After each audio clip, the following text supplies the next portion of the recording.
RompolRadio.com.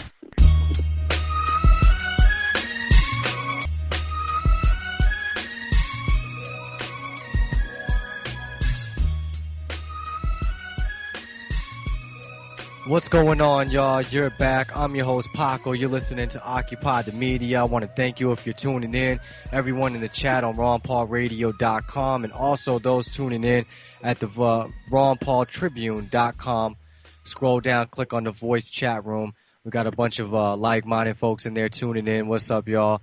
And real quickly, I just want to say Ron Paul Radio is listener-supported. We need your help to stay on the air and fight the mainstream media blackout. Go to RonPaulRadio.com and donate via the chip-in on the right-hand side of the page. Remember, every donation of $20 or more gets a free blimp, courtesy of our sponsors at RonPaulBlimps.com. Okay, Steve, we have a question that was posted up here. If you have to have a two-thirds majority and the chairman... If you happen to have a two-thirds majority and the chairman ignores that and tries to create new rules, what is the proper action for a delegate to take? Well, there's a couple of things that you do. I think the most important thing that you folks can do as delegates, if you have a two-thirds majority, is see what your bylaws state as to how to replace or elect a new chairman. It should be very simple in there for black and white for you to do.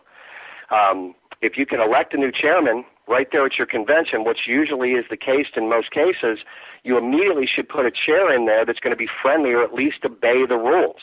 They don't even have to necessarily be a Ron Paul supporter. You just want someone that's going to keep order. And I want everybody to understand this, that the chairman is not the end-all, be-all. Their main purpose at a convention is to keep order, nothing more. So if you have an unruly chair, there's a couple of different things you can do. You look to the vice chair to censure the chairman, and you typically want to do that in the form of a motion. We don't need to get into the details because I know we're going to be running way short on time here. But you want to try to go to another officer that is at that meeting to bypass your chairman.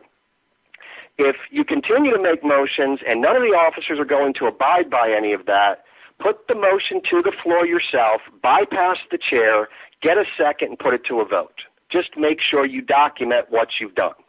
Because there are specific rules that need to be done in order to conduct business properly. And, even though some people are saying that they're being cheated, yeah, folks, in some cases I've seen where you've been blatantly cheated. But there's been several instances even this week where you weren't cheated, you just didn't understand the process, or you got outmaneuvered, or you were just outnumbered. So this is why it's so important to understand these things. But the chairman can be bypassed. Okay. Keep an eye here on the chat. We got something coming in about Massachusetts. What about the letters to the Massachusetts delegates insisting they pledge their vote in the first round to Romney or face perjury? How can this be legal? Well, it depends on what's in their bylaws. These are one of the most important things we were going to talk about. You've kind of jumped ahead of where I wanted to take this conversation. Well, we can hold that. We can hold on that one if you want. I want to definitely take it in order if it's probably easier for people to understand. No, I think we should just address it right now. Okay, go ahead. So this way we can get it out of the way and then answer this question. Ben Swan did a news story talking about Rule 38. I'm sure most of the people have seen it. If they haven't seen it, then they need to go take a look at it.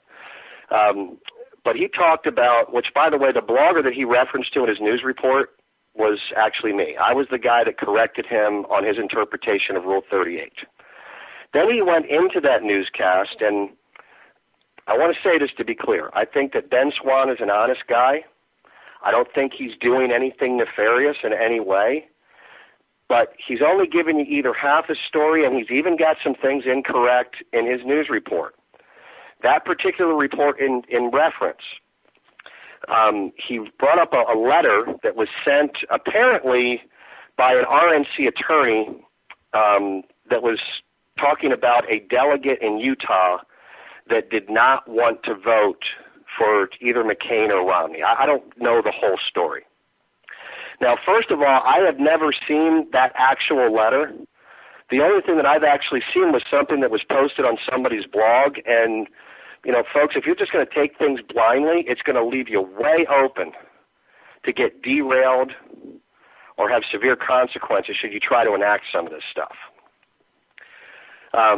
But that particular letter from this attorney was based on a delegate that either didn't want to vote for Romney or McCain. I don't remember which one.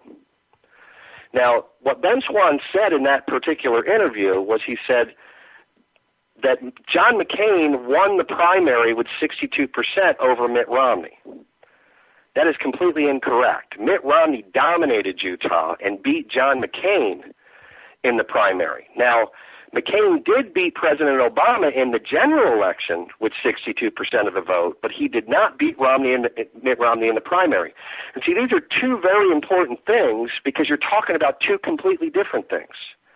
So I would hope that everybody understands what I'm trying to clear up here is misconceptions or misunderstandings of what you've heard that you may think is gospel. Now, as far as Rule 38 is concerned, Rule 38 is based on what is called the unit rule. It disallows any states, under the RNC call that is, to bind all of its delegates based on popular vote. That's what the unit rule means, is to bind the entire delegation. Now, what I corrected Ben on the first part was that the way that the states get around this rule is they always have at least one delegate that is unbound. Usually it's 3 people that are unbound that can vote however they wish at the convention, and this way they don't violate Rule 38. Now, the way Rule 38 could be utilized as an argument, which I'm not recommending people do until they understand this stuff, or at least sit with somebody that understands it and can explain to them the proper way to approach what they're about to do. Rule 38 is clear that the states cannot bind the entire delegation by state or by district. So if you want to understand what Rule 38 is, I'm going to explain it. In District 1, Mitt Romney gets 2 delegates. Ron Paul gets 1. Rule 38 does not apply because you've not bound the entire delegation on district based on that rule. However, in District 2, Mitt Romney got 3 delegates. Everybody else got 0. That would be a valid argument for Rule 38 because under Rule 38 in the RNC call is clear that you cannot bind delegates by popular vote by district. Now, the problem with this is you've only gotten half the story. While the RNC does not recognize the binding of delegates in that manner, which, by the way, folks, the RNC does actually recognize the binding of delegates. If anybody's ever looked at Rule 15 in the RNC call, it's very clear that you can bind delegates based on primary, by primary vote, which is typically what happens.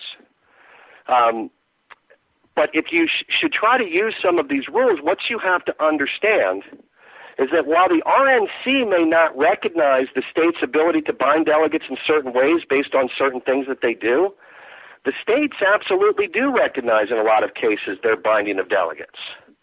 Now, this is where it could be detrimental. This is why it's important to look at your bylaws for 2 things. And when I say your bylaws, I'm saying for you district delegates, you need to look at your district bylaws and your state bylaws. All right, let's hold it right there, Steve. Let's hold it right there. We're coming to another break, y'all. I'm your host, Paco. You're listening to Occupy the Media. We'll be right back.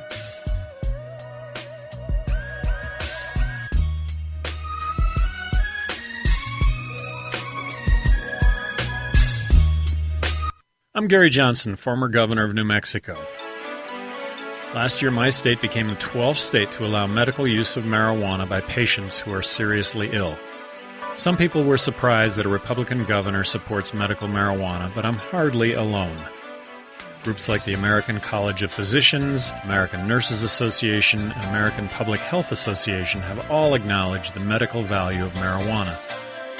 New research about medical marijuana is coming out almost every day, showing remarkable potential in all sorts of serious conditions, including cancer, AIDS, and chronic pain. But some in government still want to put politics and ideology ahead of public health. To learn more about medical marijuana and what you can do to help, contact the Marijuana Policy Project at 1-877-JOIN-MPP or visit them on the web at mpp.org. Thanks. Should you be able to earn an honest living free from senseless government interference? The Institute for Justice thinks so. That's why we've spent years defending hard-working men and women.